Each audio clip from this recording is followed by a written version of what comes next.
Alright, so today we've got my second weekly breakdown video. What a good week to go through again, and I also have a very good lesson to share from what happened here on CJ on Monday. What this is about is, since last month, when I last made a weekly breakdown video, I've increased my win rate quite a lot. I still trade the same strategy, the same setups, but there's one thing I changed, which just made it go through the roof, and I'm going to share that right here in this weekly breakdown. So on CJ on Monday, we had the first trade. Now, this was the only trade on CJ for the whole week. If you guys don't know, I trade CJ and GJ only because this strategy works incredibly well on those two pairs. First off right here, we have a clean 1 to 2 that happened on Monday. Now, there was this trade earlier, which is where the lesson comes from. So let me explain that. So in the past as in last month, I would have taken this trade right here. So we've got a supply zone. This green candle is a lot bigger than the red one that followed it, so we ignore the wicks and only draw the supply zone on the body. So once we've done that, the next thing, as you guys know, we need is wicks right in front of the zone of liquidity to be taken out before we enter. And so we do have that right here. Here's the high right in front of the zone that has to be taken out. Takes out that high, taps into the zone, and it even flips bearish. So a month ago, me would have been thinking, wow, this is such a good trade. It's flipped bearish on the first time it's even tapped the zone. But the new confluence I've added, as you can see, it would have been a loss, is that the high in front of the zone that has to be taken out. So this one right here, this high, it has to break lows in order for it to be valid. So you can see right here, it came up, came down here, it even respected this demand zone and didn't break lows, which obviously indicates that we're bullish and not bearish. So that invalidates this trade right here. Over here, instant win, and you can see how I've increased the win rate so much. Ignored this one and took a valid one, and as you can see, the momentum away from the entry is huge. So right here, again, strong supply zone, a high right in front of the zone that can be taken out before we tap into it, and the high in front of the zone, it took out the low, which indicates that we're bearish and we're going to continue lower. And so it came in on a new 15-minute candle, which is good. A new high time frame candle tapping in is good because it means it has a top wick and it's ready to go in your direction. It's just another confluence. And so it came right here, entered on the close, stopped 2 pips above the candle on CJ because the spreads are a lot bigger than GJ, and that momentum instantly, 3 candles, it's almost hit TP, a little consolidation, and it hits a 1 to 2. So with that small change, I increased my win rate hugely since last month. Now, it was already good before with this strategy. Now it's sitting at about 70 to 80%. Obviously I need to get a bit more data to be sure of that first, but with backtesting and with the last 3 months of live data, it was about 60% with me taking trades that didn't fit these exact confluences. And so just to prove the point, right here again on CJ, I've got this supply zone. Let me delete this so you can actually see it. This supply zone right here, obviously the green candle's bigger, and you use the body, it has no wick.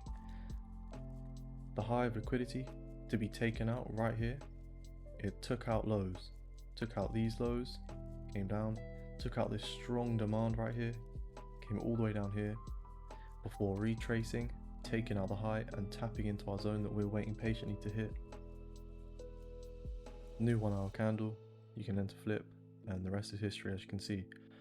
So yeah, that just proves the point, and that's how I increased my win rate hugely since last month. So that was it for CJ this week, no more setups. All the rest were on GJ. We had a no trade day on Thursday, and we had clean setups every other day of the week.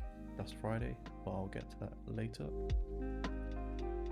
Alright, so over to Tuesday on CJ, we had this nice 1 to 2 hit. Now this one was a really clean trade, super obvious why we took it. Got this strong supply zone right here that we draw off this candle. Came up, made a wick of liquidity, broke its own lows again right here. Came up, didn't break this high, massive bearish push again, broke these lows of course. Now I'm waiting patiently right here for this zone. When it takes out these highs, taps into the zone, And again, as you can see, it's an instant reaction, tapped into the zone on a 25-minute candle. Now I don't enter on the 25-minute candles because the next one is a new higher time frame candle, unless it flips and closes bearish. Now what that just means basically is that the new 30-minute has enough room to make its top wick come up without stopping us out and then continue down if it wants to do that. And so yeah, that played out. I entered on the close right here.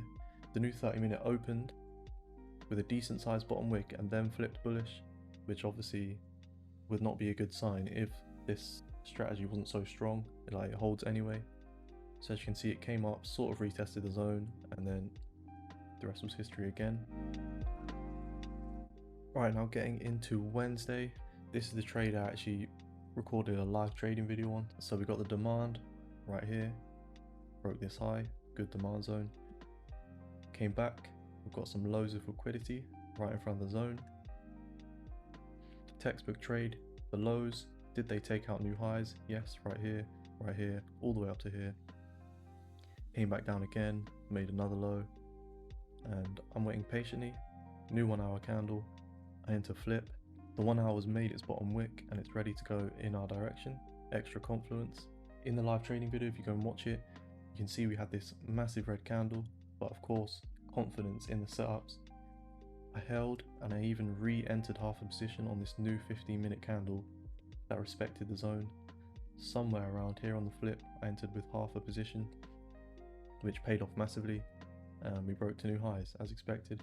As you guys can see, this strategy, it is very good in the sense that it always hits within a couple candles. It has high momentum away from the entries, and with these two pairs that allowed me to focus on only taking these extremely high quality zones. Now Friday right here, I actually took a news entry. It was the first news entry I've had in a long time. It's the exact same setup. It's just if a news candle taps into the zone and starts rejecting, you can take advantage of that to get a much higher risk to reward trade. Now I didn't do that here.